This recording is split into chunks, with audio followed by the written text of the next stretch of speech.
Martial World Teyvat Chapter 11 Fan Fiction by Azazyel.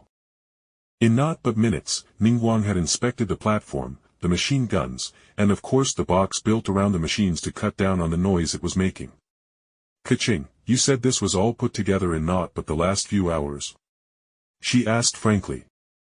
Keqing nodded and said honestly. Lady Ningguang, you know all too well how this area was not even a day ago. Jake's machines are putting out and refining more metal than dozens of workers and hundreds of guards could work to acquire back when the chasm was open for mining. Crimson eyes landed on my form with Ningguang visibly chewing on her thoughts before she spoke. Jake Barris, I am curious. Why did you not share this technology with your homeland of Mondstadt? Why flee here to Liyue? Ningguang asked, and there was a weight of suspicion in her eyes as she gazed at me. I paused, and for a brief moment, I considered lying and saying that I was an orphan or something. Or that I was being bullied and harassed in Mondstadt. But in the end, I mentally threw away those thoughts, as I knew Ningguang could probably read me like a book if I so blatantly lied.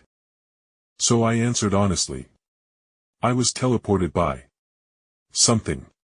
And after that event I ended up close to Liyue, and as for why I didn't share my technology with Mondstadt, I shrugged and said evenly. I was working at my own pace and doing research for this technology to begin with. The silver-haired beauty chuckled and wore a small smile as she popped out a long elegant pipe that she began to smoke and send little puffs of golden and cream-colored smoke into the air as she continued eye contact with me. Very well, Jake Barris, what do you need to extend this machinery line? She asked while spinning her pipe across her fingertip. I looked at my single machine line of a miner, smelter, and constructor, and after doing some mental math I spoke aloud. To max out on efficiency I need to either make a pipeline to pump water from the ocean into my machines to use a coal power plant. Then with multiple levels to this facility, I can run 5 more mining lines like this, but far more effective and a higher production rate. I explained briefly, and as Ningguang waved her hand to clearly go on I said plainly. I need strong hands in order to move the machines around and get the walls in place so I can weld a large solid dome over the facility to keep monsters from here.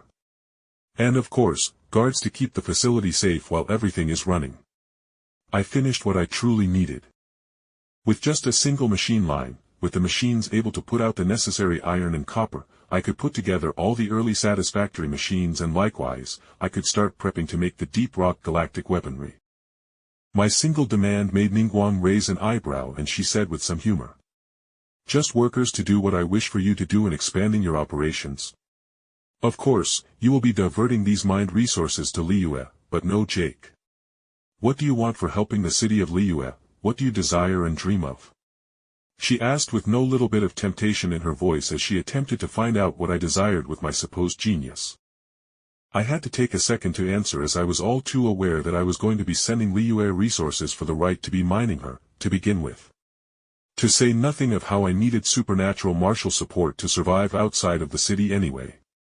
But as for what I had wanted from all this, honestly, I guess to learn some martial arts. To learn some cultivation, to get married and have kids, I don't know, haha. I said easily as I felt a weight leave me as I came to a realization of what I wanted. I wanted to build a new life in this world. Keqing, hearing my words, snorted while Ningguang herself chuckled loudly, with her covering her mouth elegantly to hide her expression of utter amusement. Finally, after getting her laughs, she nodded and said frankly. Very well, Jake, you wish to acquire power. That's fine, Keqing can teach you some martial arts to refine your body, but Keqing has already told me that your spiritual veins are. She led off, and I smiled as I walked over to the miner after going to the secondary output coming out of the splitter I put in front of the miner leading to the smelter, and so on. I went to the storage container, and a dull thinking noise rang out as an ever so slightly glowing smooth river stone landed in my hands. Regardless of my talent, I can always go the prodigal path. As my miners can also pull up spirit stones from the ground. I said with a wide smile as with a cracking noise Ningguang's pipe fell to the ground and shattered as I pulled a lever and the storage container started outputting the couple hundred spirit stones I had pulled up as a byproduct of my mining of the last couple hours. Keqing quickly walked over and held one of the spirit stones to inspect it, and her lips twitched as she dryly said.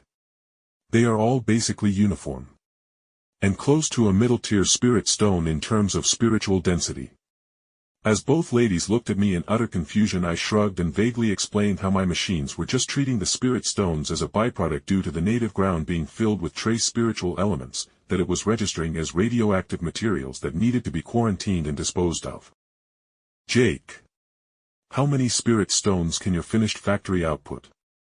Ningguang asked blankly, and I had to exhale as that was some mental gymnastics I had to juggle. Well, seeing as it's just a byproduct of my mineral mining, I cannot purposefully mine for it for now. But with a full setup, and the machines running around the clock. A good about 15,000 of those spirit stones in size and quality, but with better machines I could condense the spirit stones better and make bigger and more energy-dense stones.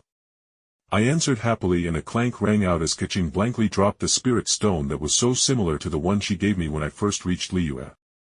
I was well aware of the value of these spirit stones, and Ningguang herself had seemingly blue-screened as her own mental math of knowing I was only mining a couple hours to get 200 middle-grade spirit stones would even out with several more machine lines.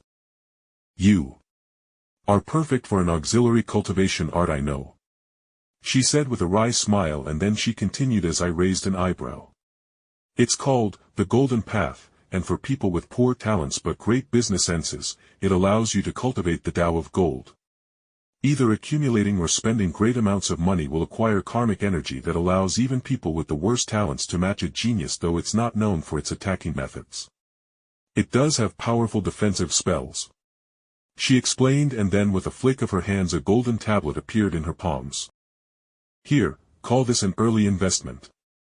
You can repay the cultivation technique with 5,000 spirit stones, and as for the laborers, I want iron and copper ingots to be sent to Liyue, Ningguang said, laying out the cards on the table. And honestly, I was fine with that. I could repay the spirit stones in a couple of days of mining as a byproduct even now.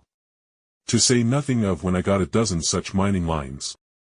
And that money cultivation method was perfect for me, as I knew for a damned fact that I was going to accumulate ridiculous amounts of mineral wealth.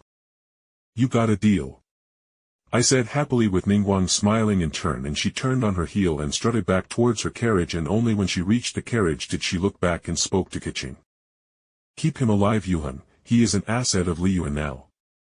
I could feel Keqing's eye roll as she snorted and didn't reply to Ningguang's remark, and that was the last of Ningguang as she got back into the carriage to obviously head back to Liyue in order to probably send more workers and guards here.